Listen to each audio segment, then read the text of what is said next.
नमस्कार। आज हम बात करेंगे इरोजिव गैस्ट्रोपैथी के विषय में। इरोजिव गैस्ट्रोपैथी क्या होती है? अभी तक हमने गैस्ट्राइटिस के बारे में बहुत कुछ सीखा, बहुत कुछ जाना, कैसे होती है, क्या कारण होते हैं, कैसे उसको ठीक किया जा सकता है। लेकिन लगातार बहुत सारे लोग कह रहे हैं कि इरोजिव गैस्ट्रोपैथी के विषय में भी एक वीडियो बनाया जाए और पूरी जानकारी गैस्ट्रोपैथी के विषय में दी जाए। तो गैस्ट्रोपैथी और गैस्ट्राइटिस बेसिकली सुनने में तो थोड़ा डिफरेंस लगता है, थोड़ा स्पेलिंग में थोड़ा डिफरेंस है, लेकिन इसमें बेसिक क्या क्या डिफरेंसेस हैं, गैस्ट्राइटिस और गैस्ट्रोपैथी में क्या मूल अंतर हैं और किस तरीके से इनको डायग्नोस किया जाए कि कौन सी कंडीशन गैस्ट्राइटिस की है, कौन सी कंडीशन गैस्ट्रोपैथी की है। गैस्ट्रोपैथी अगर हो रही है तो उसके कारण क्या क्या होते हैं, गैस्ट्रोपैथी अगर हो गई है तो हम कैसे पहचानें, क्या क्या लक्षण आएंगे, गैस्ट्रोपैथी के टाइप कौन से होते हैं, उसकी डायग्नोसिस कैसे हो सकती है और उसके ट्रीटमेंट के लिए हमको क्या क्या एम बनाना है और किस तरीके से उन एम्स को अचीव करने के लिए अपनी ट्रीटमेंट प्रोटोकॉल सेट करनी है। आज हम ये सारी बातें अच्छे तरीके से समझेंगे। प्लीज वीडियो को अंत तक जरूर देखें ताकि गैस्ट्रोपैथी के विषय में हम पूरी जानकारी अच्छे तरीके से समझ पाएं। सबसे पहले हम देखें गैस्ट्रोपैथी का मतलब क्या है। अब सामान्य तौर पर वैसे तो नेचुरोपैथी, एलोपैथी, होम्योपैथी, तो इन सबके आगे जब पैथी लगता है तो कहा जाता है कि पैथी तो मतलब एक चिकित्सा विधि होती है, चिकित्सा विज्ञान या फिर चिकित्सा की पद्धतियां होती हैं। लेकिन जैसे पैथी एक कंडीशन आप सब लोगों ने भी सुन रखी होगी, न्यूरोपैथी। न्यूरोपैथी मतलब जो न्यूरोपैथी, न्यूरोथेरेपी वो एक अलग कंडीशन है। यहां न्यूरोपैथी की बात करी जा रही है जो डायबिटीज के केस में जब होती है, डायबिटिक न्यूरोपैथी, जिसमें हाथ पैरों में झंझनाहट या हाथ पैर सूने सूने रहना चालू हो जाते हैं, लोगों के पैरों में से चप्पलें निकल जाती हैं, उस कंडीशन को बोलते हैं पेरिफेरल न्यूरोपैथी। या फिर अगर डायबिटिक कंडीशन है, डायबिटीज के साथ में ये सब हो रहा होता है, तो बोला जाता है डायबिटिक न्यूरोपैथी।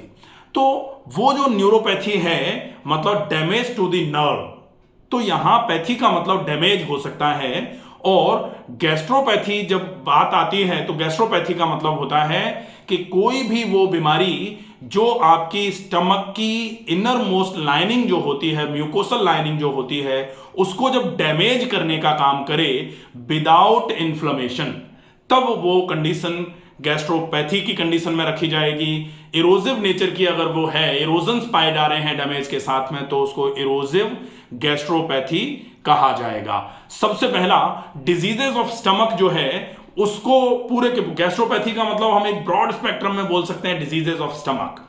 अब डिजीजेस ऑफ स्टमक में तो फिर गैस्ट्राइटिस भी आ जाती है, लेकिन गैस्ट्राइटिस जो कंडीशन है वो इन्फ्लेमेशन, एक स्पेसिफिक कंडीशन है कि inflammation in the stomach lining is gastritis and damage to the stomach lining is gastropathy. Damage जो होगा, जो अंदर की लाइनिंग है, जो आपका आमाशय है, जो आपका स्टमक है, उसके अंदर की जो लाइनिंग है, उस लाइनिंग में जब किसी भी वजह से, अब वजह क्या क्या होती हैं वो हम कारणों में समझेंगे, किसी भी वजह से जब डैमेज हो रहा होता है तो उस डैमेज की कंडीशन को बोला जाता है गैस्ट्रोपैथी। अब हम देखेंगे कि जो आपकी स्टमक लाइनिंग को इंजर करने का काम कर रहा है, अगर उसको हम गैस्ट्रोपैथी बोल रहे हैं, तो फिर गैस्ट्रोपैथी किस तरीके से पैथोफिजियोलॉजी पर जाती है, क्या पैथोजेनेसिस है इसकी, किस तरीके से ये अपने आप को प्रोसीड करती है। तो सबसे पहले जो हमारे आमाशय की अंदर वाली लेयर है उसको म्यूकोसल लेयर बोलते हैं। ये बहुत थिक होती है। इस म्यूकोसल लेयर का काम होता है, ये हमारे आमाशय में जो अंदर से सीक्रेशंस आते हैं या फिर जो बाइल का सीक्रेशन होता है, जो एंजाइम्स आते हैं, जो एसिड आता है, इन हार्मफुल, जो ये हार्मफुल तो नहीं बोल सकते इनको, लेकिन ये जो यूजफुल सब्सटेंसेज हैं, यूजफुल केमिकल्स जो हैं हमारे डाइजेशन के लिए, इन केमिकल्स से स्ट्रॉन्ग केमिकल्स होते हैं, ये स्ट्रॉन्ग एसिड होता है HCl, इन स्ट्रॉन्ग केमिकल्स से हमारे आमाशय की दीवारों को जलने से बचाने का काम करती है, जलाने से बचाने का काम करती है म्यूकोसल लेयर। अगर इस म्यूकोसल लेयर पर कोई डैमेज होगा, कोई इंजरी होगी, तो डेफिनेटली आपके स्टमक में और आगे कई प्रकार की समस्याएं आना चालू हो जाती हैं, जो स्टमक रिलेटेड डिसऑर्डर्स के केस में रखी जाएंगी। अब हम ये देखेंगे कि ये जो कंडीशन है इस कंडीशन को गैस्ट्राइटिस से किस तरीके से डिफर कर सकते हैं। तो सबसे पहले गैस्ट्राइटिस एक स्पेसिफिक कंडीशन है, मैंने हर बार बोला है, कई वीडियोस मैंने गैस्ट्राइटिस को लेकर के बनाए हैं। गैस्टर प्लस आइटिस, तो गैस्टर का मतलब तो हो गया स्टमक और आइटिस का मतलब है स्पेसिफिक कंडीशन है इन्फ्लेमेशन की। तो इन्फ्लेमेशन मतलब 5 साइन: सूजन, दर्द, लालामी, गर्मी और लॉस ऑफ फंक्शंस या फिर फंक्शनल एबिलिटी का कमजोर पड़ जाना। जब पांचों चीजें आपके स्टमक में पाई जाएं उस कंडीशन को बोला जाता है गैस्ट्राइटिस। लेकिन यहां जो गैस्ट्रोपैथी है, गैस्ट्रोपैथी जो होगी उसमें आपकी स्टमक की इनरमोस्ट लाइनिंग जो है उसमें इन्फ्लेमेशन के बिना डैमेज पाया जाएगा। अब ये डैमेज जो है ये होने के कारण क्या क्या होंगे, अब हम कॉजेस पर जाते हैं। कॉजेस जो हैं, सबसे पहला कॉज होता है इंजेस्टेड सब्सटेंसेस। तो इंजेस्टेड सब्सटेंसेस जो हैं, जो हमने खाने पीने में जो खाया, अगर वो हमारे लिए नुकसान कर रहा है, इंजेस्टेड सब्सटेंसेस में जैसे हमने अल्कोहल ले लिया, हमने कोई NSAIDs जो हम दर्द की दवाइयां खा रहे हैं, नॉन स्टीरॉयडल एंटी इंफ्लेमेटरी जो दवाइयां होती हैं इनका उपयोग कर रहे हैं, या बाकी किसी भी प्रकार का कोई ड्रग अगर हमने ज्यादा लिया है तो वो इस कंडीशन को कराने का काम कर सकता है। एक कारण आपका है इंजेस्टेड सब्सटेंसेस। दूसरा है डाइजेस्टिव केमिकल्स। तो जो डाइजेस्टिव केमिकल्स हैं, अगर ये केमिकल्स जो हैं जैसे एसिड है, बाइल है, एंजाइम्स हैं, ये अगर आपके ज्यादा मात्रा में निकलना चालू होते हैं ड्यू टू एनी रीजन, किसी भी वजह से, तो वो ज्यादा मात्रा का, कहा जाता ना अति सर्वत्र वर्जयते, सही मात्रा में निकलेंगे तो पाचन करवाएंगे, अगर ज्यादा मात्रा में निकलेंगे तो पाचन को खराब कराने का काम करेंगे, आपके स्टमक की लाइनिंग को डैमेज करने का काम करेंगे, जो गैस्ट्रोपैथी के लिए कारण बन जाएगा। इसके अलावा अगर किसी को कभी कोई कैंसर की समस्या हुई हो, उसके लिए किसी ने कोई रेडिएशन या कीमोथेरेपी ली हो, तो वो रेडिएशन और कीमोथेरेपी का भी इफेक्ट हो सकता है जो गैस्ट्रोपैथी के रूप में आपको मिलेगा। इसके अलावा एक होता है loss of blood flow to the stomach lining. जो आपके अंदर, जो आमाशय के अंदर की दीवार है, उस दीवार पर जब ब्लड के फ्लो में कहीं कोई कमी आती है तो उसकी वजह से भी स्चिमिक इंजरीज होती हैं। इस्चीमिया मतलब loss of blood supply, lack of oxygen supply. तो ये जब रहेगा तो डेफिनेटली धीरे धीरे करके वहां जहां ऑक्सीजन की सप्लाई कम होगी वहां डैमेज होना चालू हो जाएगा, और वो डैमेज जो है वो गैस्ट्रोपैथी के रूप में आपको देखने को मिलेगा। अब हम देखते हैं सिम्टम्स क्या आएंगे इस गैस्ट्रोपैथी के केस में। सिम्टम्स में एब्डोमिनल पेन एक बड़ा सिम्टम के रूप में आपको मिलेगा, जिसमें हमेशा ही पेट में भारीपन रहेगा, हमेशा पेट में दर्द मरोड़ जैसी कंडीशन बनी रहेगी, नॉजिएटिंग फीलिंग रहेगी, हमेशा जी मिचलाता सा रहेगा, उबाक सी आती रहेगी। इसके अलावा इंडाइजेशन जो है वो बड़ा सिम्टम है, खाना पचेगा नहीं। तो सिम्टम्स तो जो है वो बेसिकली इंडाइजेशन से रिलेटेड सारे सिम्टम आपको यहां देखने को मिलेंगे। पेट में हमेशा गुड़गुड़ होती रहेगी, पेट भारी भारी लगता रहेगा, खाना नीचे की तरफ उतरेगा नहीं क्योंकि आपके आमाशय में जो म्यूकोसल लाइनिंग है वो डैमेज हो गई है।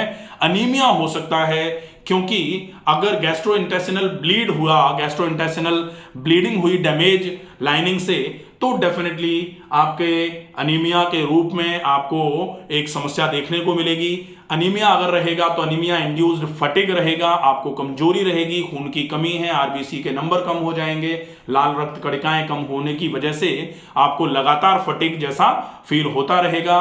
इसके अलावा अगर आपको कभी जैसे वॉमिट हो रही है, अगर आपको गैस्ट्रोपैथी है तो वॉमिट में कॉफी कलर का वॉमिट आपको निकल के आएगा बाहर की तरफ, डार्क कॉफी कलर का। अगर ऐसा हो रहा है तो डेफिनेटली ये इरोजिव गैस्ट्रोपैथी के लक्षण है। अब हम देखेंगे टाइप्स ऑफ इरोजिव गैस्ट्रोपैथी। तो टाइप्स ऑफ गैस्ट्रोपैथी मान लिया जाए या इरोजिव गैस्ट्रोपैथी मान लिया जाए, सबसे पहले नंबर पर पहला टाइप होता है acute haemorrhagic erosive gastropathy. Acute haemorrhagic erosive gastropathy जो है, इसके कारणों में बड़े कारण जो होते हैं वो होता है अल्कोहल और NSAIDs। अगर अल्कोहल कोई ले रहा है, स्मोकिंग कोई कर रहा है, या फिर non steroidal anti inflammatory drugs का लगातार उपयोग किया जा रहा है, तो फिर ये एक्यूट हिमोरेजिक इरोजिव गैस्ट्रोपैथी के रूप में आपको ये समस्या देखने को मिल सकती है। तो एक कारण, एक जो टाइप है इरोजिव गैस्ट्रोपैथी का वो है एक्यूट हिमोरेजिक इरोजिव गैस्ट्रोपैथी। दूसरे नंबर पर जो टाइप है वो है रिएक्टिव गैस्ट्रोपैथी। रिएक्टिव गैस्ट्रोपैथी जो होता है, इसमें बाइल रिफ्लक्स अगर हो रहा हो या फिर कोई रिएक्शन आपकी केमिकल रिएक्शन या ड्रग इंड्यूस्ड रिएक्शन हो जाए, ड्रग इंड्यूस्ड में यहां फिर से जो गैस्ट्रोपैथी है इसके होने में बड़ा रीजन जो होता है वो होता है आपका एनएसएड्स। जो आपके non steroidal anti inflammatory pain killers जो आते हैं उनका उपयोग अगर लगातार किया जाता है तो गैस्ट्रोपैथी के रूप में आपको एक समस्या हो जाती है। वो आपके लक्षण मैंने बताए हैं, उन लक्षणों से आप रिलेट कर सकते हैं। अब आती है कंजेस्टिव गैस्ट्रोपैथी।